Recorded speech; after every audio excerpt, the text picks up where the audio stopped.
Hello, y'all. How are you doing? How are you feeling? Welcome to my channel. I'm Monica. I'm here to inspire you, empower you, to uplift you. Because as we know, life can be crazy, chaotic, and messy. So thank you for being here. Today is Wellness Wednesday, and today we will be talking about how to take care of our intuition, how to take care of our inner knowing with doing a couple things. And we are also going to be talking about just the intuition that's inside of all of us and what chakra that aligns with. So let's get started. Today, the chakra that aligns with your intuition is called your third eye. It is called the Anja, and it's associated with the color indigo. It's connected to our intuition to be able to receive telepathic communication from the divine. It allows us to understand our inner world and our outer world, our lower selves and our higher selves, our lower chakras and our higher chakras. We have 7 chakras, okay? And so what the third eye is the sixth chakra. And if this is blocked, um, some of the symptoms that you may experience is clouded judgment, irritability, inability to focus, overwhelmed, and this may be frustrating to you because you're like, what the heck's going on? So if you have any of these signs, this may be um, that your third chakra is blocked and needs to be nurtured. It needs to be cleared out. So what is the inner knowing feel like? It's more of a gut feeling, like when you know, and you don't have doubt.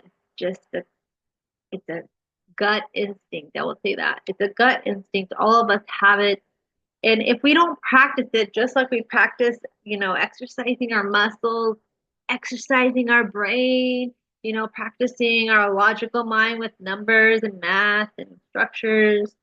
We need to exercise our intuition because if you don't use it, you lose it. And I don't think any of us were taught how to use our intuition growing up or in school. You let me know if you've been to a different school that taught you about intuition, please, because we need to bring this back, right? So hopefully we have all of our um, soul brothers and sisters already planning to build a school that deals with learning how to build our intuition, our imagination, because this is all part of life. This is all part of our learning of who we are and how to be in this world. Um, and so this energy allows us to be mindful, to not only see, but to feel. Our first language is energy, yes. Energy can be felt. Just like you can feel the energy of someone when they walk inside the room, whether that's powerful energy, well, whether they are angry and furious, or whether they are happy and joyful. You feel it. It's contagious, right? This is our intuition. This is our inner knowing, our inner sensing, our inner sensing is called clairsentience, and I often talk about this, our sense of feeling. Clairaudient is clear of telepathic hearing, and then the claircognizance, clear of knowing. Okay, so these are the gifts that we're all given, and that are all like not used because we're not taught it until we practice it, then they become stronger. Just like our language, just like our skills that we practice for so long in school, right? If you have a, a full background of academics and whatnot, you're going to be strong in that area. So we all have this, we call it psychic abilities, but we all are psychic. We all have these abilities, my friend. We are all built the same with these chakras. Even, you know, dogs have chakras. So, what are some things that can help nourish this beautiful chakra, our anja, is to eat things that are of the indigo color because everything is of energy, frequency, vibration. The frequency of the indigo is between 668 and 700 if we look on the color spectrum, okay? And so, what are some foods that have this color? Are kale, has that dark kind of blue greenish color, broccoli, chlorophyll, which is anything that is green. We talked about spirulina, we talked about chlorella, all the green things. Um, there's mint we can ingest or have as a tea. Mint tea is so good. And there are some herbs, just like rosemary. We can make that as a tea or a tincture, or we can have juniper tea. Um, so there's many ways to nurture our intuition, our anja, our inner knowing, our inner vision, right? And also the stones that help with this frequency are lapis lazuli and amethyst. Um, and we have lavender. I don't know. I always have by my side is the lavender oil, and it smells so good and it's calming. As a mother, I use time because I feel like that is the number one thing that we are challenged with is staying calm when we are our patience is put to the test many, many, many times over. So lavender is my go-to, and magnesium, as I've talked to you in my other videos about magnesium and how that helps calm your nervous system, helps calm your your um your body, your muscles, so that you're not always on edge because of all the stressors from outside or whatever it is, the stressors from the kids, the stressors from the demands of your life, pulling back, doing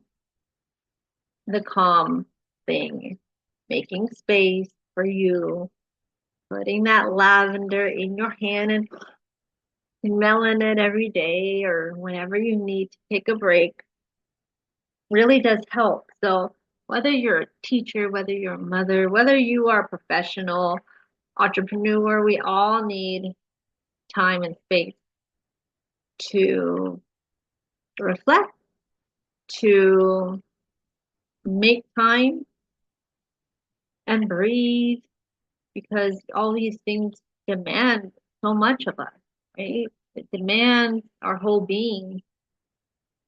And as mothers, we want to be superheroes doing all the things and everything. But the truth of the matter is that we can only be doing one thing at a time, one thing at a time, so that we can get the results that we want. Otherwise, what happens is that our energy gets scattered thin, where nothing really happens that could have been totally different outcome or impact that would have been made. So, ladies, gentlemen, remember, we don't want to be spread so thin that we're trying to do everything at once. So, what we need to do is come in, focus, pinpoint focus on that one thing that we want to do, or ask, what is the skill that I need to be teaching today or be using today? Because a lot of us have a lot of different skills, a lot of different talents. And this also may be confusing to us because we have so many. So just pick one and go with it. Go with it and see what happens. Okay, so the one affirmation that I have for us today is to strengthen our higher self is I only listen to my higher self. I only listen to my intuition. And because this may be new to you, it may take a couple times for you to practice it. Just like I practice working out. I've been working out for many years. So now it's like second nature. But if you haven't used your intuition of asking yourself questions, of eating nurturing foods, um, of listening to yourself, it may be difficult and it needs to be nurtured and trained so I can get stronger. Otherwise, always going to be confused, always going to be overwhelmed, always going to be scattered thin when you know that your beautiful soul has this gift to offer, but can only do it effectively if it's honed in. Okay, so I hope this has helped you. We'll go over again what can help nurture that feeling of overwhelm, nurture or not nurture it, but to help nurture your intuition, your anja, your clear vision of what it is that is guiding you forward, your gut guidance and intuition. And really making it stronger is foods like kale, broccoli, chlorophyll, um, herbs like rosemary and mint, and stones like lapis lazuli, and we have amethyst. So if you've learned something new, please press the like and subscribe so you can know when I'm going on to help become the next version of yourself, because these are all cycles and patterns that we go through. And if we can strengthen those beautiful patterns of strengthening our spiritual skills, because we weren't taught in school. Unless you were, connect with me. I want to know where you go, where you were, where'd you go? And yeah, I will see you on the next video. Have a beautiful day. And remember to listen to yourself, listen to your whispers inside your heart, and nurture your intuition by listening to yourself, by trusting. It's a form of trust. I trust myself. I trust what is coming through. I trust my higher self. I trust what I'm hearing. Oh, it's not going to be a voice. It's just it's different. You're going to have to practice it. It's just, I don't know. There's no words to explain it. Like I said, our intuition is not through words, it's through energy. So this is something for you to practice. Practice going in different areas in environment. Let's see what you pick up on. Practice going, to peaceful environments. See what you pick up on. Practice listening to different music and see how that feels. Because once you start practicing it, you can identify what feels good to you and what doesn't, what throws you off, and what's not in harmony anymore. So I hope this has helped. Please like and subscribe, and I will see you on the next video.